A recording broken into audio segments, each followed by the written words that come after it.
in that we're dealing with CUNY, I think it's proper to announce it now.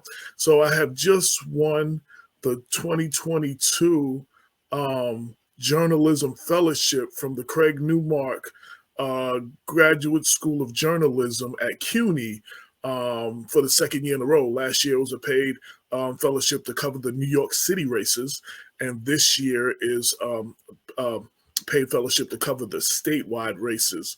And one of the articles that I will definitely be doing will be based around redistricting, especially with the court rejecting the maps that were drawn up, and how that's going to affect the election, how that's going to affect the elected officials, because they're out there campaigning and petitioning right now on their new districts, and these may not be the districts, so they may have to go get new signatures and all that. And the Democratic primary could be pushed back all the way to August 28th. That would be the longest that it would be pushed back. The latest it could be pushed back to. So I just wanted to make that announcement. Want to introduce my co-host, Robert Baskerville, aka Dr. Bob. Your mic is off, sir. Yes. So what's happening, brothers? Good to see you. Good to be back on air. Before we continue, I wanted to extend a congratulations to all the co-hosts who filled in on air in my absence, and others, and just came and filled in. I think they did a wonderful job. I know the audience was very pleased with the discussions that they led, and I'm certainly looking forward to seeing them return to our airwaves to share their insights with our audience about the various subject matter that we discussed. Well, I know you will definitely see last week's co-host, Joanne Dunn. We got an incredible amount of positive feedback from her co-hosting last week, and she will be back once a month, once every other month. You will definitely see her often. And one of the other co-hosts that actually Bob brought to the show to cover to talk about the Supreme Court Justice nominee, Solange. She did such a great job as a co-host the next week, and we're probably going to be bringing her back. So today we're going to be dealing with a new deal for CUNY, and there was a recent rally. Students and staff members rallied for funding. I'm going to show a brief news clip, and then I'm going to have Dr. Bob introduce our guest on the other side of the video. Schools. During her State of the State address back in January, Governor Kathy Hochul committed $1.5 billion to CUNY and SUNY schools over the next 5 years. Now, as the state legislature works to make a deal on the budget in the final hours, staff and students are demanding a third of that money for CUNY for what they're calling necessities for education. News 12's Brittany Cadet has the story from Lehman College. More than half of our students come from families with income of less than $30,000. Council member Eric Dinowitz opening up about the impact CUNY has had on families in New York City. CUNY is providing an incredible opportunity for them to do better for themselves and their families.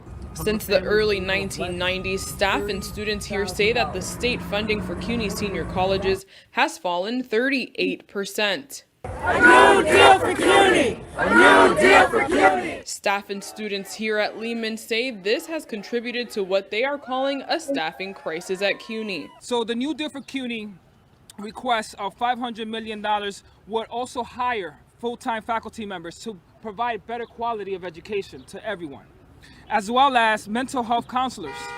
According to the student and faculty, the mental health counselor to student ratio is 1 for every 1,876 students, far less than the 1 to 1,000 ratio required in the new deal for CUNY. I feel like it would benefit me with speaking to advisors and other people that are major in my graduation process, because even now I still struggle trying to speak to an advisor. Students and faculty have been saying it's been decades of underfunding for CUNY schools, and today they're calling for action for the correct funding for these college campuses. At Lehman College, I'm Brittany Cadet, News 12. So that was just a little clip to set it off. I had sent when I saw the news clip, I sent it to Dr. Bob, and he went and got a all-star team of CUNY alums, I guess you will, and to speak on the new deal for CUNY and speak about maybe the rally. Before I have you introduce our guest, I just also wanted to say a happy birthday to Congressman Jamal Bowman. Dr. Bob and I had the chance of had the opportunity to go to his birthday party Friday night. It was excellent. It was lively. A lot of people there. At Alvin and Friends in New Rochelle, yes. Let me not forget that. Shout out to Alvin Clayton. But it was definitely a very good event, and I just wanted to give him a happy birthday shout out. And he may or may not be the keynote speaker Friday when I get honored at by Impact. I think they're still working that out. But Dr. Bob, I turn it over to you, allow you to introduce your guests and take it away. Well, welcome everyone. Let me offer a full disclosure before we introduce the guests and inform the audience that I have a deep interest in the question of equitable funding for the City University of New York. Not only was I a student organizer in the 1991 spring protests throughout the CUNY system that led to shutdowns across many campuses, including my own home campus of Bronx Community College, where I got to be a real hellraiser and, amongst other things, cross-examine the president, Roscoe Brown, a former Tuskegee Airman and close confidant of then Mayor David Dinkins. But I'm also a professor at the City University of New York, continuing my home institution of Bronx Community College, but I also reached teaching this semester at City Tech. I've taught for the past 2 years at Lehman, Means College, many other institutions across CUNY. So I did, for the sake of full disclosure, I do want everyone to know that I don't speak merely as an objective analyst, but someone who has a stake in this fight, and I make no bones about it. And so you're not only a member, you're a president too. Well, of the club. I wish I were. So yes, I don't. You're gonna bring our guests on. Yes, I'm gonna introduce as you introduce them and bring them on. So just, okay, so we're proud to have with us a number of persons who have been in the forefront of the the latest wave of struggle in the City University of New York, starting with the senior member, Dr. Stephen Breyer, who is now a professor emeritus at the City University of New York. Although this is my first opportunity to meet Dr. Breyer in person, if you will, his reputation precedes him. I was just telling him that I had both volumes of his classic work, Who Built America, along with several co-authors that lays out the construction of the U.S. from the perspective of a labor historian. And more recently, he is the co-author of the book Austerity Blues, an examination of the retrenchment in funding to higher education here in the city and perhaps across the state. In addition, we have with us Remy Salas, who is a lead organizer with is it the CUNY Alliance, Remy? I don't have my notes in front of me, and I feel like I'm getting ready to misspeak. So the lead organizer with. I can provide my intro. So yeah, the CUNY Rising Alliance. I'm also a proud member of the PSC CUNY, as well as because I'm an adjunct, as well as in CUNY. Yes, Professional Staff Congress. And then finally, we have Juvanie Piquant, who is welcome, Juvanie. I wanted to make sure. It's a pleasure to have you on air. And I was definitely gonna let you introduce her because I was not going to mess up your name. I mess up names for a living, so I was not gonna mess up your names. Okay. You got it right. Well, thanks so much for joining us on air. Juvanie is also a CUNY alum. I believe you graduated from Medgar Evers. That's what I'm thinking. No, I'm still a CUNY student. I actually go to City Tech, so I graduate this spring. Yes. Well, wonderful. I've had a great experience with City Tech students, and you're also the former chairperson of the University Student Senate, the leading representative body of students in the City University of New York, as well as a former trustee of the CUNY Board of Trustees. And so it's a pleasure to have all of you on air to discuss the historic budget that is now being negotiated in Albany, popularly known as the New Deal for CUNY. I think we are all well aware of the pattern of underinvestment in the City of University of New York. But since you guys are in the forefront of this struggle and more familiar with some of its more recent developments, we thought it would be a great idea to have you guys come on and share your insights and give us an update about where the budget negotiations stand. But perhaps the appropriate place to start is a question that was posed to me earlier today when I was having a discussion with one of my good friends. What exactly is the New Deal for CUNY? Hey, can I stop you real quick? I just got a few texts, so I just want to do some housekeeping.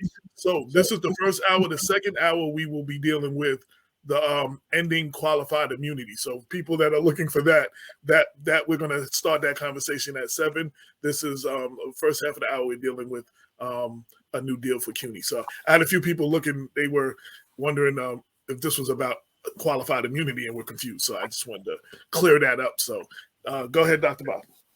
Yeah, so from reviewing the literature on the New Deal for CUNY, I know that it is a multifaceted budget, but wanted you guys to take us through some of the main components and why it would reverse the underfunding that we've seen in CUNY and some of the needs that have really become conspicuous, especially after the pandemic and all the changes as it wrought in higher education. So, Steve, since you are the senior member of the team, we're gonna, age before beauty. Age before beauty, yeah. Yes. I know that expression. Yeah. No, in fact, I would much prefer to let Remy and Juvanie answer the question about what the New Deal for CUNY is about. I think my expertise will really be to provide some historical background on how we got to this point and the role that students and faculty activism played to get us to this moment. All right, wonderful. Well, Juvanie, perhaps we'll start with you then. Why don't you share with our audience the components of the New Deal for CUNY and how it addresses some of the shortfalls that we've seen in recent years. Thank you, Dr. Bob, and thank you, Black Westchester, for having me on this evening. It's definitely always an honor to talk about CUNY, and essentially what the New Deal for CUNY is a package of bits of pieces of incremental investment that we need in our institution. We have mental health counselors to adequate pay for our faculty, making sure our students have the resources they need to thrive. And I really want to break it down in simple points. The New Deal for CUNY is essentially advocating and putting all the basic necessities that we need for our institution in one threshold of packages of bills. CUNY has seen continuous disinvestment. And I do feel like the austerity budgets that we've had in the past, wanting to spray perfume on the issues that we've had and not go to the root fundamental causes of what exactly is wrong with our institution, is what has led us to this point. You've probably seen the hashtag crumbling CUNY, where our infrastructure truly is broken. And the New Deal for CUNY is calling for increased pay for our adjuncts and for students to have equitable teaching time and can be actually having not our professors overwhelmed, mental health resources for our students, investment into other programs to make sure our students have the support services that they need to thrive. And I want to kick it over to Remy so he can talk a little bit about the political nuances and the policy nuances and then the dollar amounts for the New Deal. Thank you so much, Juvanie. And that was greatly, the way she expressed it is correct. First of all, we're trying to increase the ratio of full-time faculty members as well as the mental health component. I see in my students every day in class where it's a challenge, and sometimes when they reach out for these mental health counselors or resources, is not there.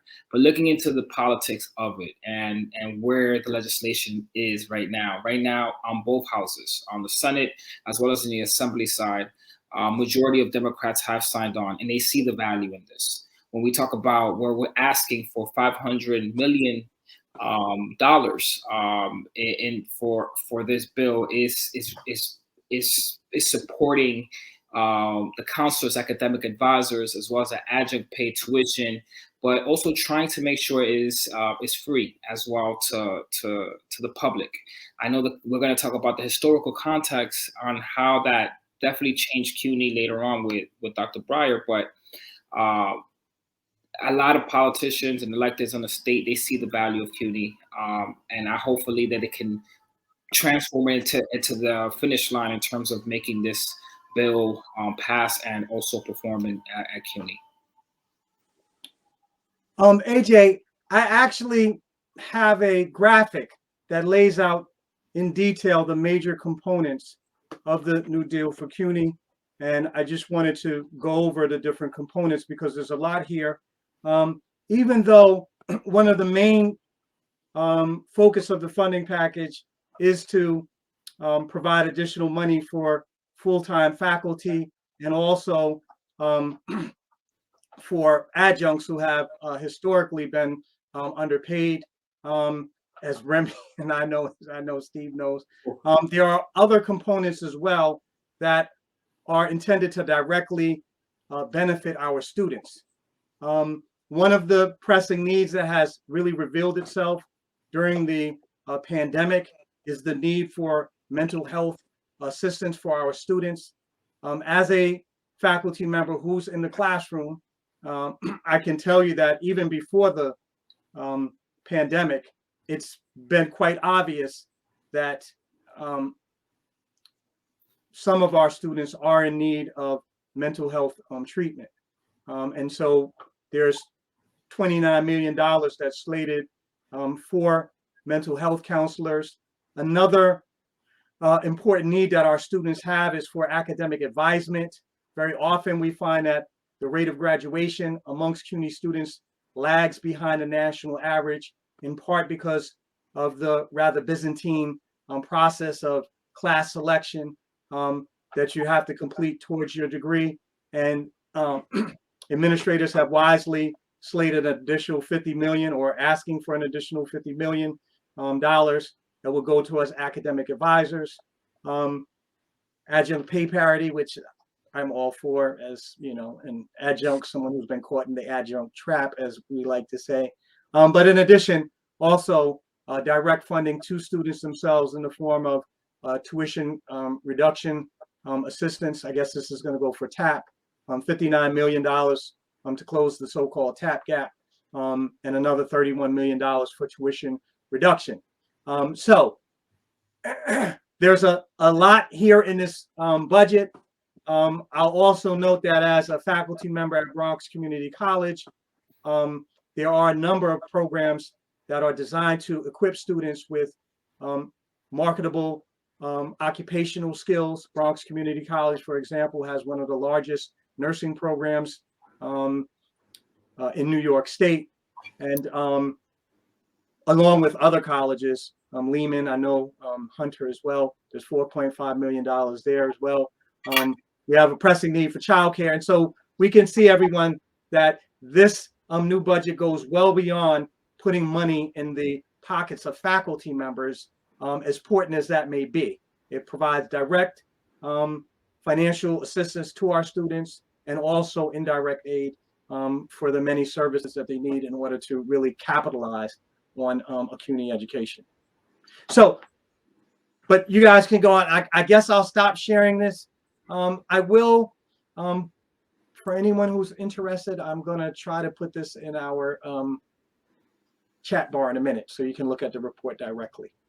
So Remy and Juvanie, I know that negotiations are ongoing right now in Albany. I don't know if you've had a sense of what the will of the legislator is and how much of these proposals are ultimately going to be adopted, but maybe you'd like to share some additional insights where we stand. Yeah, I think there's a lot of things going on. We have to be quite frank. We have a governor right now who is in an election mode. She is running a race, and we have a lot of elected officials right now running a race. But I think it's all about the political will and courage of the folks in Albany and who represent us. And they wouldn't be there without the people. And I think it's truly time now that we're not balancing the budgets and the politics on the back of working class people across the state of New York, but making sure we have the political will and the courage.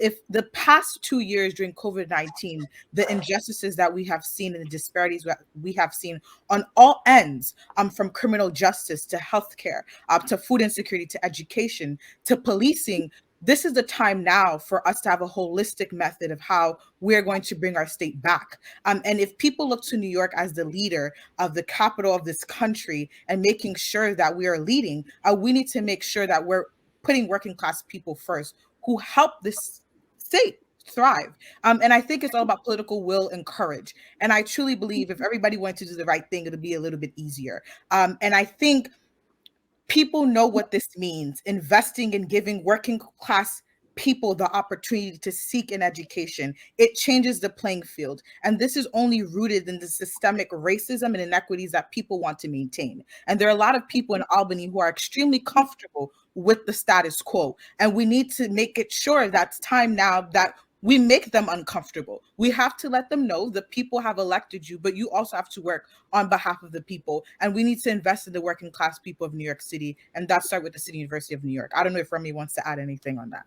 I mean, she killed it on that. But I would like to say, in terms of what's happening on the ground right now, it's right now, as you guys know, the budget is delayed. And bill reform is the topic right now where they're stuck at. But I know the new deal for CUNY is definitely on the table. We know where the Senate and the Assembly want to be, with many of the members graduating from CUNY, seeing the benefits of this, and also having the right support system, which shows that the human capital side at CUNY, and especially in low-income communities and communities of color, we do have this human capital. So on the legislation side, they're beginning negotiations now as we speak, as well as hopefully by the end of the coming week, we should have a budget that will pass, and hopefully, I'm banking on that comes out successful. And this has been one of the years that we've been as close as possible. So, like Juvanie mentioned, if everyone is on there, they have the good moral value in terms of passing this for the people, this will be successful in the coming weeks.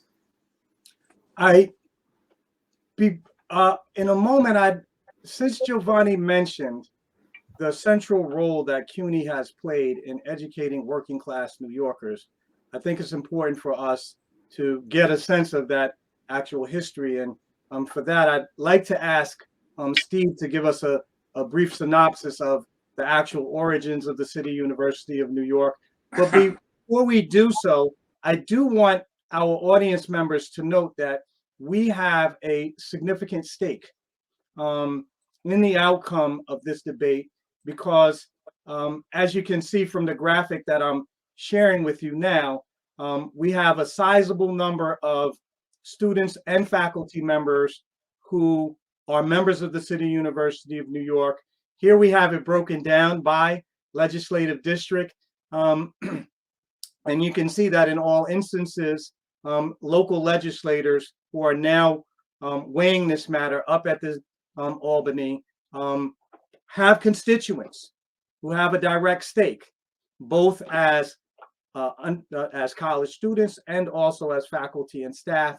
I should mention that People Before Politics often hosts the Senate Majority Leader, Andrea Stewart-Cousins. She is a friend to the show. And although I'm sure Senator Cousins is, in intense budgetary negotiations right now, it's my hope that all of us will direct messages to her and to her staff right now in live time, encouraging them to, hold the line and pass a budget to bring CUNY back into historic standards of funding.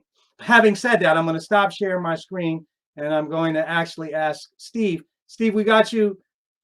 We're going to have to look at you like this, brother. And your mic is off. AJ, can you help brother Steve out? Professor Breyer. And AJ, your mic is off. He has to unmute himself and turn his camera himself. I don't have controls over that. So he's muted himself. I have no control over that. Well, Steve, you try to figure that out.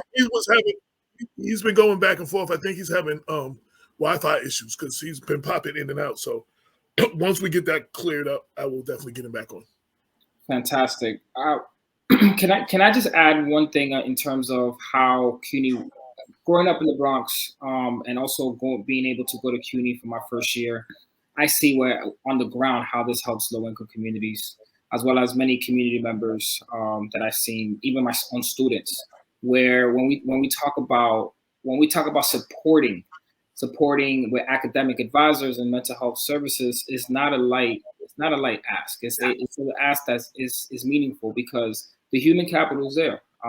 And all I needed in my life was a great professor and a push.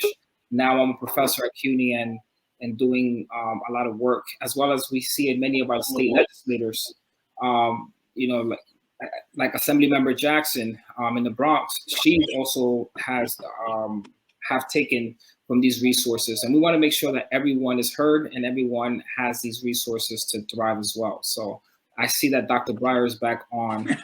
Yeah, every time Bob showed something on the screen, my iPad went crazy. It didn't like that, I guess. I guess what you're asking me, Bob, is sort of the background of this, and it's a long and complicated history that I'll try to make very brief. I think if you looked at the City University, which was created, formerly brought the municipal college that existed in 1961, CUNY was created by the state legislature. If you looked at the City University throughout the 1960s up to 1969, it was an overwhelmingly white and increasingly middle-class institution. Brooklyn College in 1968 was 96% white. City College up in Harlem was 92% white.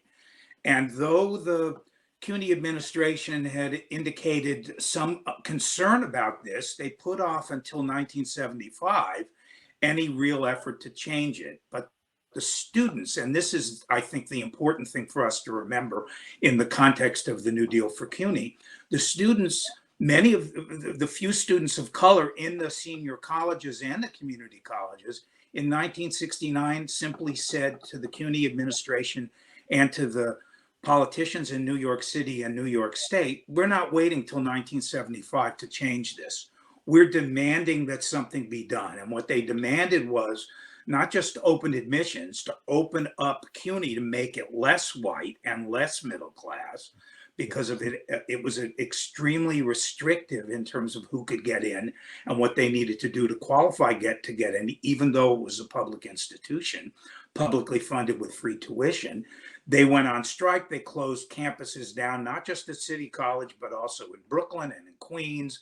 The community colleges, the senior colleges were all shut down by student strikes. Black and Puerto Rican students with white allies among the student population and among the faculty shut the university down. And the university, in effect, caved in to student demands. And basically, in the fall of 1970, CUNY instituted an open admissions policy, which said that any graduate of New York City Public High School could gain entry into CUNY. And in addition, CUNY would provide remedial support through programs like SEEK, which was pioneered at CUNY in the early 1960s and continues to this day to be an important institution for CUNY students. They also agreed to let the students demanded that the curriculum be transformed. And it is in 1969, 1970, 1971 that we get basically Black studies, Puerto Rican studies, followed soon after by women's studies and gay and lesbian studies, those programs are pioneered in this period of incredible upsurge in the early 1970s when CUNY is fundamentally transformed. So that in effect, the minority population, the population of students of color doubles from 1969 to 1972. CUNY expands dramatically to the size it is now, about 250,000 undergraduates. And that's all because the students took action and really, in effect, said, this is not the people's university. This is not where we were going to be educated. We want the university to change. And that's exactly what happened. That launched a period of real transformation. And I argue that, in effect, the CUNY that we know today traces its roots to the student movement of 1969 and the outcome of open admissions, free tuition, and the transformation of curriculum that happened in the 70s. Now, Bob mentioned early on in his introduction that he was a student activist. Student activism didn't end in the 60s and 70s and continued throughout the 80s and 90s, first with the Cuny Coalition Against the Cuts, which were student-led efforts at the community and senior colleges to, in effect, stop the cutback of CUNY under both Democratic and Republican administrations in New York State. Mario Cuomo, the father of the previous governor, Andrew Cuomo, was as bad as his son in terms of undercutting CUNY funding. He imposed tuition increases and budget cuts in 1989 and 1991, when Bob remembers it. And in the 90s, the CUNY Coalition Against the Cuts becomes SLAM, the Student Liberation Action Movement, which fought for a variety of changes and transformations of the city university. So this is a kind of breathless march through the last 30 or 40 years. But I want to conclude by saying that this only happens. We're only at the point of being able to demand a new deal for CUNY because these students stand on the shoulders of the students and faculty and staff who came before, who fought to make this the best, most important democratic public institution of higher education in the United States.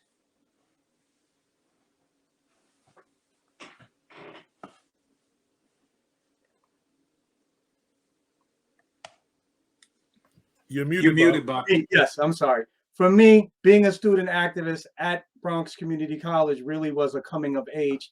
And I developed a number of wonderful comradeships with many members of the SLAM coalition throughout the city university at that time.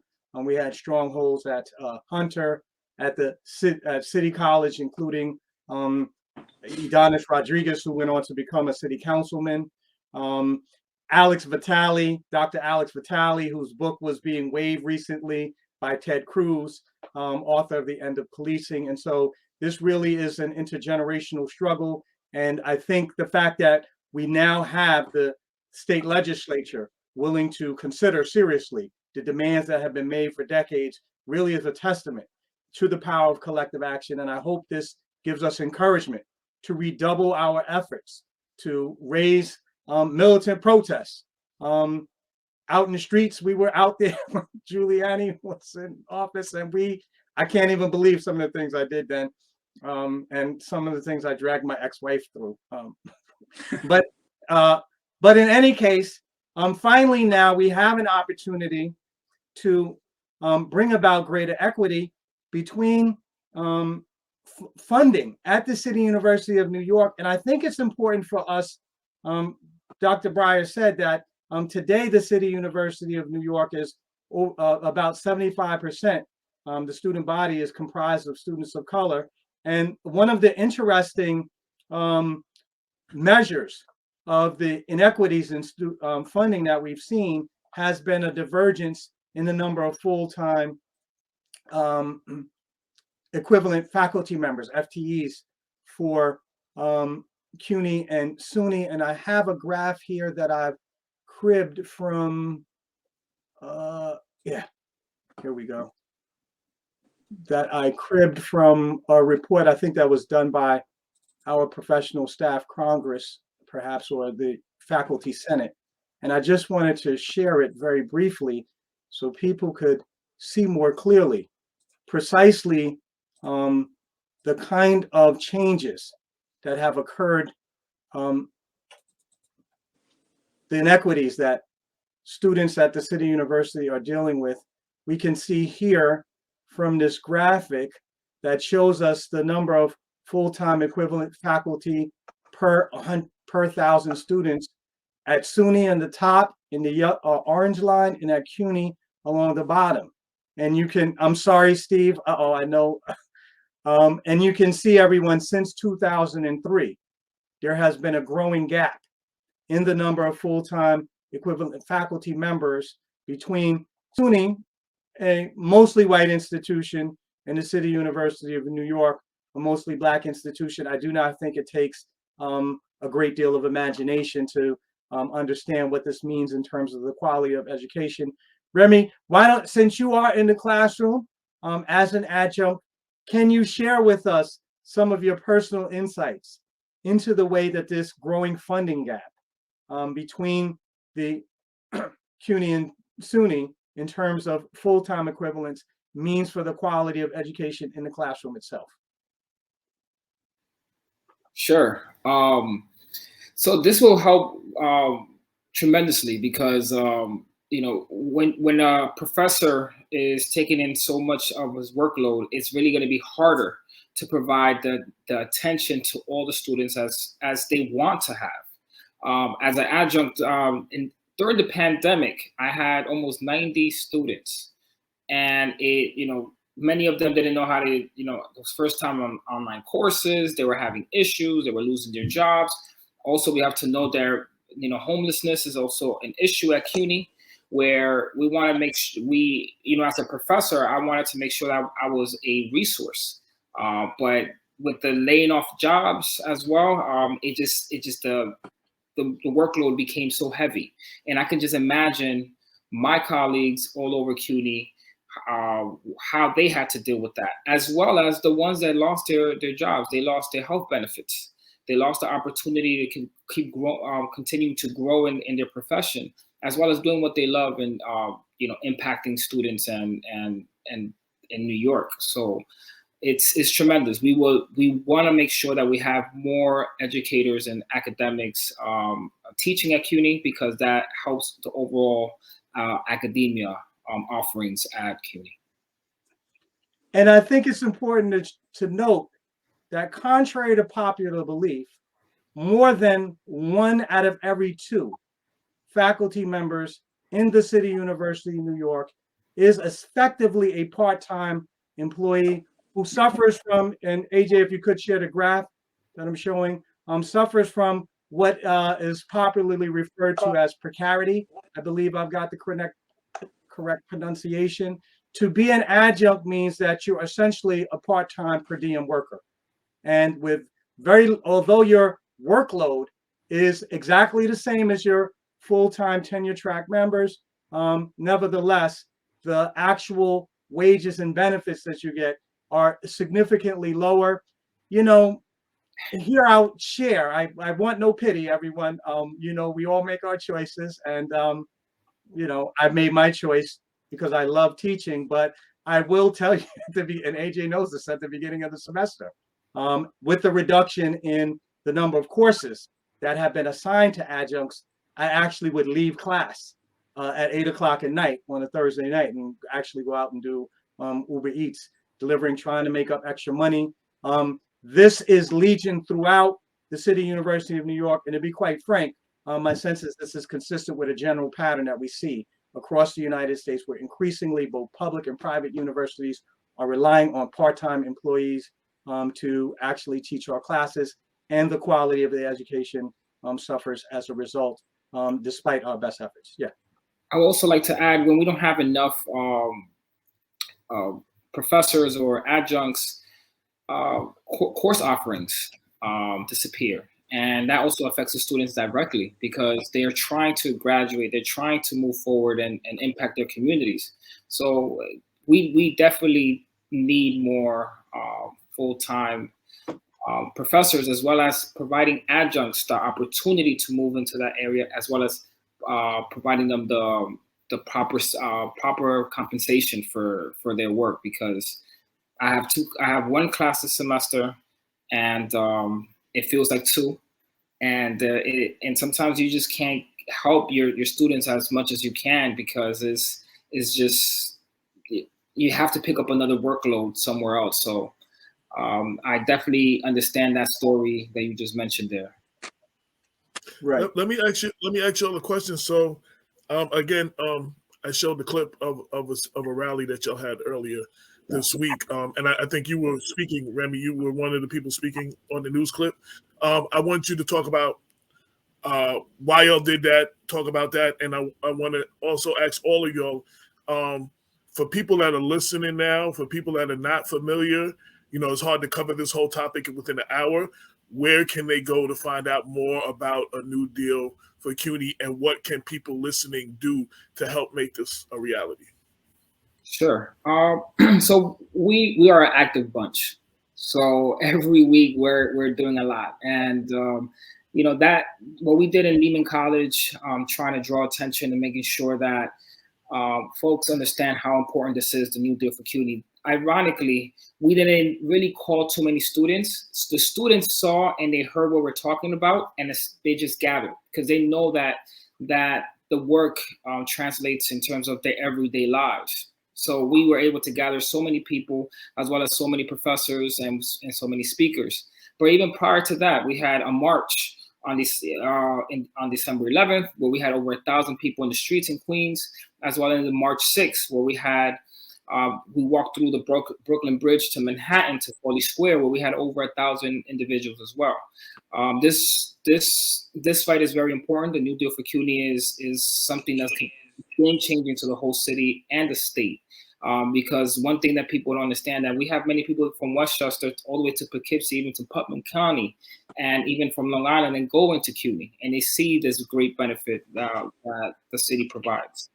I will say, and I know that we're all gonna mention where we can get more information on our fight for the New Deal for CUNY. Since I represent the CUNY Rising Alliance, you can go to our website, is cunyrisingalliance.org, or you could check out our Twitter handle, which is CUNY Rising, as well as our Instagram and our Facebook page. We usually post different events and activities we have for anyone in the community. And I'll just jump in there. I think there are many ways that folks can get involved, and I'm all about the action. So whoever is watching, look up who your elected officials are in the state and assembly side, and make sure you call their district offices this week and tell them that we need a new deal for CUNY. We need the down payment on this investment. That's one of the most important things that you can do.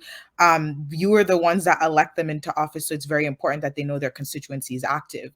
And a little bit of context about me: I've been organizing for the fight for higher education ever since I was a freshman at college, and now I'm a senior. So I know that organizing works. Last year, we've had historic investment, but we can never get too satisfied. And because sometimes when we get too satisfied within the movements, we forget and we lose focus. So it's very important for us to keep the pressure on. It's very important for us to keep our foot on the gas pedal and keep going, because we are so close yet so far. And they're banking on us. The rich and the wealthy are banking on us for us to give up and for us to forget. And we're seeing historic things that are happening, even with Amazon and the union being formed. This shows organizing works and the powers within the people. So it is so important that you talk to your friends, talk to your family members, because CUNY has impacted somebody in any way. So make sure you call your elected officials, let them know that you're on the ground, you're listening, and you're watching, and you're keeping your eyes on what they're doing up in Albany. And if I can just add to what's been said, if you're interested at all in learning more about the history, the radical activist history of CUNY, I highly recommend a website that I and my colleagues at the CUNY Graduate Center have put together called the CUNY Digital History Archive.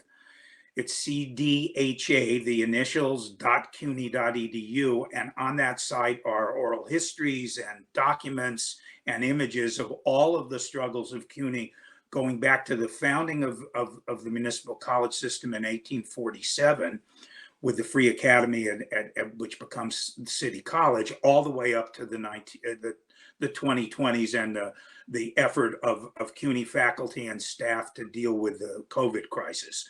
So it's there, it's open, it's participatory, it's free, it's accessible, and we encourage people to go there and learn more about the history of our institution. And that's cdha.org, Steve? cdha.cuny.org. No, sorry, .edu. .edu. Okay, CUNY.edu. cdha.cuny.edu. Yes, here we go.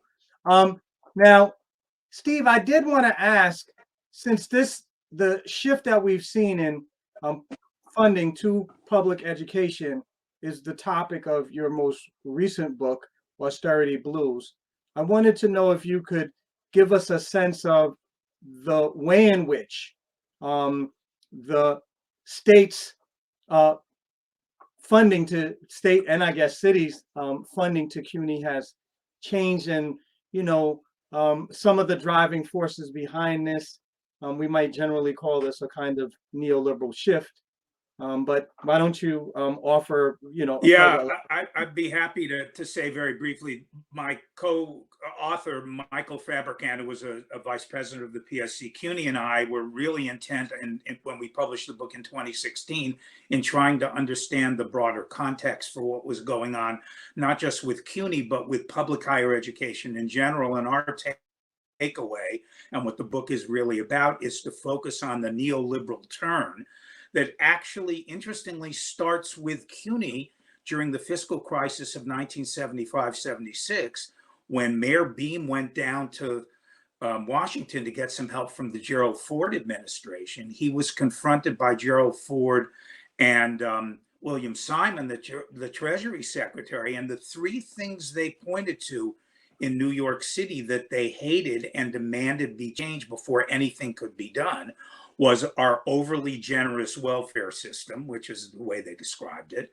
our too big public hospital system, which was the largest in the world, and last but certainly not least, the free tuition that was offered at the City University of New York.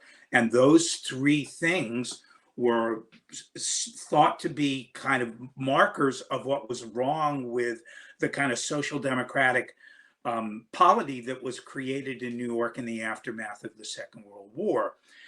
What happens after 1976 to CUNY happens across the country. Free tuition is eliminated here in 1976 during the fiscal crisis, and Democratic and Republican administrations at both the city and state levels, and then ultimately even the national level, turn to neoliberal solutions that say basically privatization is the only way we can go. We can't continue to put money into public goods like public higher education. And we have been struggling for the last 45 years with the legacy of neoliberalism in terms of the savage underfunding of public institutions like the City University of New York. So we're, in effect, what we're doing with the New Deal for CUNY is trying to climb out of a 40-year-old hole that has been dug for public higher education by the politicians in Albany and in the city,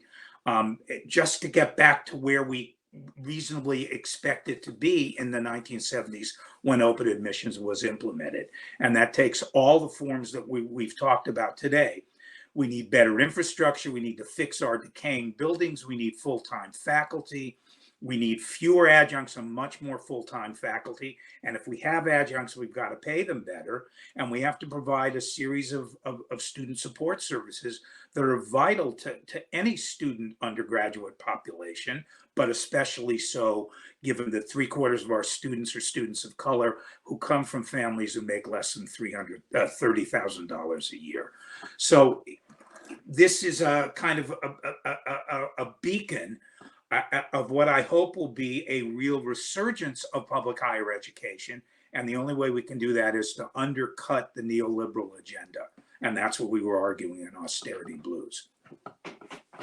Thank you so much. We appreciate that overview.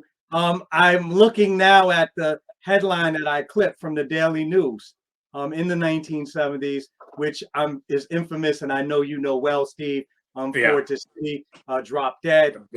We can actually see the impact that this has had, however, on a number of key measures of the City University's financial vibrancy. And I want to share again the screen, and hopefully, Steve, we don't lose you entirely, but we can see here two graphics that I clipped. I think this might be from Public Advocate Juvanie Williams' report. Perhaps this is where these are taken from, I believe. And we can see here on the graph on the left, everyone, that this is the rate of tuition for change in tuition in the City University of New York over the past, over a decade, from 2009 to 2019. And you can see it is broken down by community college and by senior college. And what you know is see here is a similar pattern where tuition rates have been climbing dramatically. I think this might be a 19% increase if I'm not mistaken. But if we extend the baseline back to my days as an undergraduate at Bronx Community College, there's been a 38% increase in the cost of tuition, despite, which is exactly what we feared during the student strikes of 1991. We can also see here, everyone, the decline in the amount of aid to the City University schools over the past decade. And again, you can just see from you can see the trend when you look at the bar, everyone. Between TAP and also state aid, there's been a 15% decline. This has really been places an incredible hardship on students who find it necessary. And Steve, I apologize again, man. I'm turning you all around, brother. Forgive me. But this places an incredible hardship on our students who are also trying to work full time in order to provide for not only the cost of tuition, but also for the care of their children. I want everyone to know that the overwhelming number of students at the City University of New York are not traditional students who have the financial wherewithal to pay for tuition through savings that have been passed down to them by their families or some sort of nest egg, but rather they're working often full time. And as a result, that means that there's less time for studying. And it is inevitable that the graduation rates or the rate of graduation is going to suffer as a consequence. And this is yet another reason why. Thank you so much, Steve. This is another reason why we need the state legislature to finally redress the historic decline that we've seen in support for CUNY. And I'll say our sisters schools in the state university as well, although not nearly as dramatic as we deal with on a daily basis. As we come to the close of the hour, I wanted to give everybody a chance to get any last comments, any last anything I didn't ask you. Again, feel free to repeat how people can either follow you or where they can learn more about this and what they can do. So.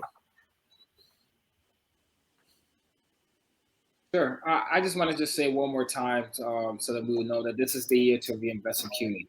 This is the year to end the racial and economic justice. We need justice there. We need to understand the economic impact that CUNY provides to the whole entire state, and this can be also a vehicle for the pandemic recovery. And we want to make sure that people understand that CUNY is for the people, it's the people's university. So make sure that you can go to the CUNYRisingAlliance.org and check out everything we're doing, as well as our Twitter handle and our IG page, as well as the PSC CUNY or all social media outlets as well.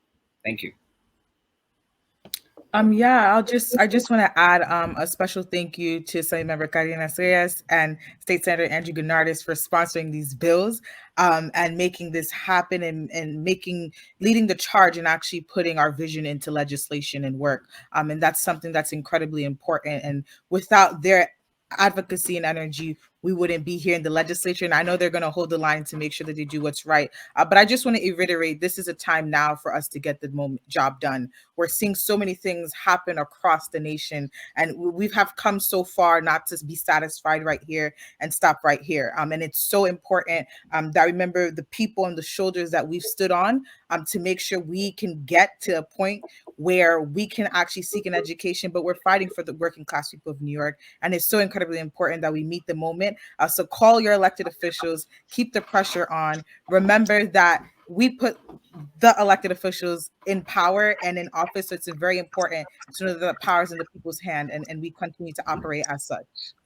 Steve, as you close out, I wanted to ask you to share with our audience the economic multiplier effect that investment in CUNY has, because we tend to think of it as an immediate benefit that's exclusive to the members of the university itself. But the analysts have pointed out that it goes well beyond that, and I know you're familiar with it. It goes very much beyond that, although I would say that from my perspective, we sell ourselves short if all we talk about is the positive economic impact, which is real, Bob, and I think maybe 4 to 5 and 6 times higher than what the investment would be in free tuition, for example.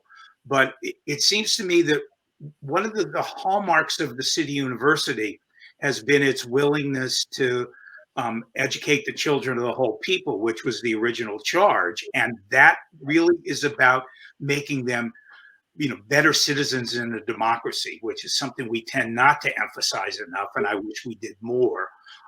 That's an important multiplier effect too, because we make smarter, better, more engaged citizens out of from the people who graduate from our institutions. I couldn't agree more. I know it's a theme that I emphasize in the classes that I teach, which tend to focus invariably on social movements and citizenship. As a matter of fact, in my Lehman class, that's one of the themes that we took up, is how a higher education prepares students, not just with the skills that they need, as you said, Steve, to get good jobs, but also to engage in active civic life. We are seeing the consequences of our underinvestment in the retreat of Americans from public life, and also the deep kind of frustration that is replaces it when we have this vacuum, and we're starting to see the rise of right-wing movements. And so those are all benefits. AJ, I guess. Well, I wanted to say, CUNY has served, a lot of people have come from CUNY, a lot of big people, including Henry Kissinger, who was a CUNY alum, Nobel Peace Prize winner and Secretary of State, National Security Advisor, Colin Powell, United States Secretary of State, Chairman of the Joint Chiefs of Staff, U.S. Army General, National Security Advisor, and several others. There's been many people that have come from CUNY, and we have to do whatever we can do to support these schools and keep these schools open, because they provided, like Colin Powell came from the Bronx. He didn't come from a rich area. He wasn't able to go to an Ivy League school. You know what I'm saying? It was CUNY that propelled him to the heights that he led. It started with CUNY. And we have a lot of people like that, and we need to support these schools. It's very important. I urge everybody, like they were saying, call your state representation and tell them they need to pass a new deal for CUNY. I also know there was something we were talking about before that I want to see happen. CUNY should be free. 2 years of CUNY should be free for every high school graduate in New York State. You know what I'm saying? We talk about early daycare and all those things, but it has to continue all the way up to college. Like, you know what I'm saying? We to give people equal footing, and we talk about equity and all those things. So this is very important. I'm going to post this as a separate entry on blackwestchester.com. I ask all of you the links that you've given me to your organizations, and send that to Bob, and he can send it to me, and I will post all of that under it. And then I'll make sure y'all get the copy of the video, and we can just blast this out for all the people who didn't see it live, because we need to continue to get this word out. A lot of our, it's we got the Grammys tonight and the NCAA tonight, so we had a drop off in and listeners right now. You know what I'm saying? Because people are, but a lot of our viewers watch this after over and over and over. So we will definitely do that part. I want to I just wanted to reiterate that, like, this is, people think this doesn't affect me, or this has nothing to do with me, and it affects all of us. You know what I'm saying? So I just wanted to bring that out. Bob, last words, and then we're going to go into our next guest and our next conversation on ending qualified immunity.